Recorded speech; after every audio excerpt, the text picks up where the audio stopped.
Pour moi, c'était nickel. L'ambiance était vraiment au top. Je dirais que les gens étaient entre l'écoute et le fait de vouloir mettre l'ambiance, le fait de vouloir profiter, de sauter, de boire un coup. Mais je dirais que généralement, le feeling a été plutôt à l'écoute. Je voyais que les gens étaient attentifs et il y avait cet échange-là sur scène, donc c'était très bien. Ça a démarré en 2007, je dirais. Je finissais deux groupes de rock alternatif. Et il y a un moment où je me suis dit, en fait, les autres musiciens qui jouaient avec moi avaient d'autres impératifs. Ils ne voulaient pas forcément continuer dans cette voie-là. Moi, j'avais envie d'en faire mon métier absolument.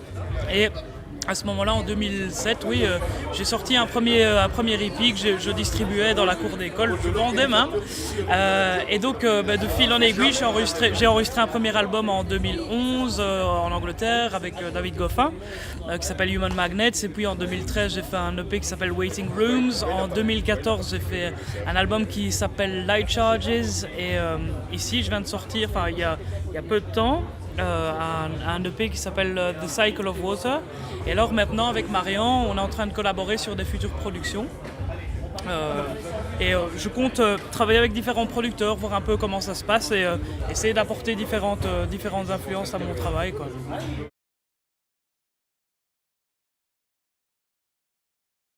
Le fait de participer au projet Tom C, c'est vraiment quelque chose, c'est vraiment personnel. Je pense que chaque musicien, que ce soit Andy ou Corentin ou moi-même, on s'investit de manière, on crée une synergie entre nous qui fait que on avance dans le projet et la satisfaction, en tout cas en ce qui me concerne, ma satisfaction personnelle, c'est que le projet avance et que le projet Tom C avance. Après, on intervient quand même, on a notre mot à dire, entre guillemets, on vient, on fait des essais. Tom prend, il prend pas, il fait un peu comme il a envie, mais voilà, on a une bonne bande de. Ouais. C'est gay, quoi. Potes, ouais, on s'amuse bien, franchement, il y a une bonne entente. Effectivement, c'est vrai qu'au début du projet, j'étais plus précieux que maintenant sur mes arrangements, sur mes textes, surtout sur les textes, je les garde tels quels, mais c'est vrai que j'essaie d'impliquer Marion, par exemple, ou Corentin. Ou même Andy, on a des discussions ensemble et parfois ils offrent des chouettes idées. Alors moi je me dis, il y a plus d'idées dans plusieurs têtes que dans une, comme on dit. Et donc voilà, et ici avec Marion, je trouve qu'on a cette faculté, je trouve avec Marion d'avancer de la même manière. En tout cas, je trouve que chaque fois qu'il y a un événement qui va se présenter ou quoi, on arrive à le booker rapidement, on arrive à régler les choses pour faire en sorte que ce soit quelque chose de bien.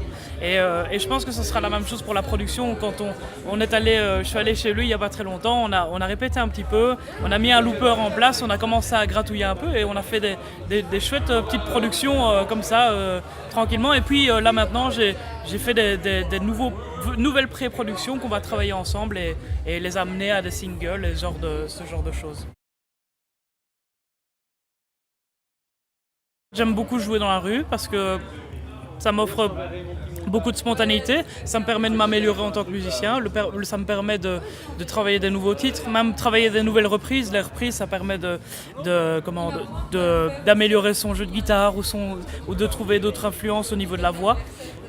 J'aime beaucoup ça. Et puis il y a inévitablement le contact avec les gens, le fait qu'on échange spontanément des choses. Il y a des trucs dingues qui se passent dans la rue. Il y a des gens il y a des gens qui commencent à danser, qui font des slows devant moi ou qui prennent le micro, qui font du beatbox pendant que je joue. Il s'est passé plein de choses. Des brûlages de culottes aussi. Mais c'est très très amusant. On est confronté en fait à vraiment saisir le public. Parce que là, en fait, on ne peut pas tricher. On arrive dans un espace public, il faut faire quelque chose qui va permettre d'égayer la vie des gens, quoi. Et ça me plaît bien.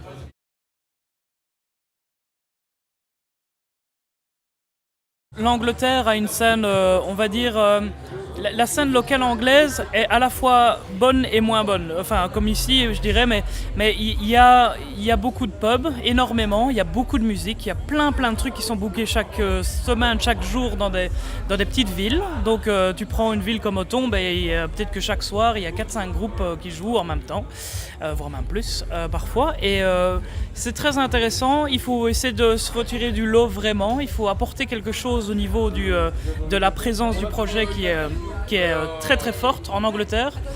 C'est quand même un pays où il y a une culture musicale qui est plus intense que la nôtre. Le fait de jouer dans la rue, là il y a peut-être 15 personnes qui jouent dans la rue. Voilà, il y a plus de compétition entre guillemets. Ça t'apprend beaucoup de choses. Et puis tu es en contact avec des gens qui parfois font des trucs vraiment fantastiques.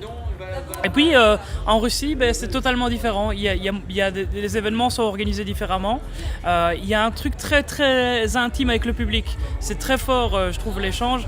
Les gens parlent pas tout le temps anglais, donc ça peut être un peu comme ici parfois en fait, mais c'est très intéressant. Il y a quelque chose d'assez émouvant. Je trouve qu'ils sont fort dans ils sont vraiment plongés dans les morceaux, quoi. Moi j'ai vu des gens fermer les yeux ou vraiment être dedans, quoi. Et c'était très intense et très très beau. Et puis le cadre, la culture russe apporte vraiment quelque chose à ce niveau-là. C'est une vraie expérience, quoi.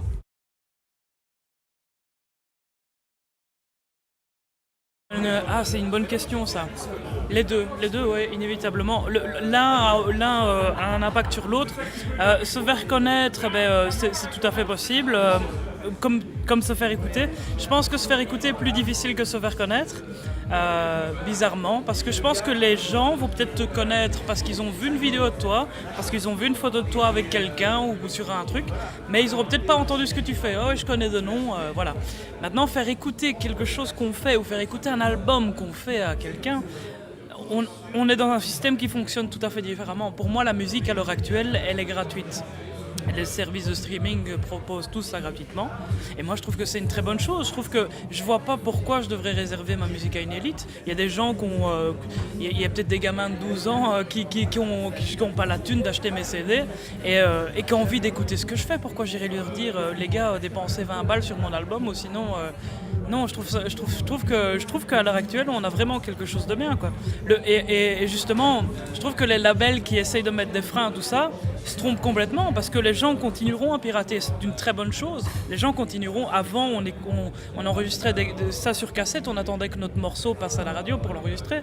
Ou alors on copiait des cassettes d'un pote et on faisait ça comme ça. Ou on gravait des CD, ou on téléchargeait illégalement. Pour moi c'est de très bonnes choses. Si les gens n'ont pas l'argent mais ont l'envie d'écouter des morceaux, ils le feront de toute façon.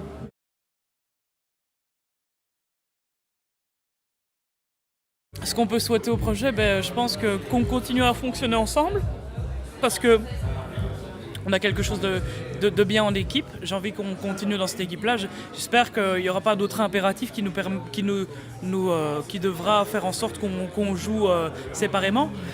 Donc continuer en équipe, avoir de chouettes dates, peut-être avoir une équipe plus grande qui s'agrandit. On a des petites choses ou des personnes qui joignent l'équipe, on va dire, au fur et à mesure, et on est très content de les avoir. Et ce qui va arriver, ce qui se profile, tu peux en parler, Mario.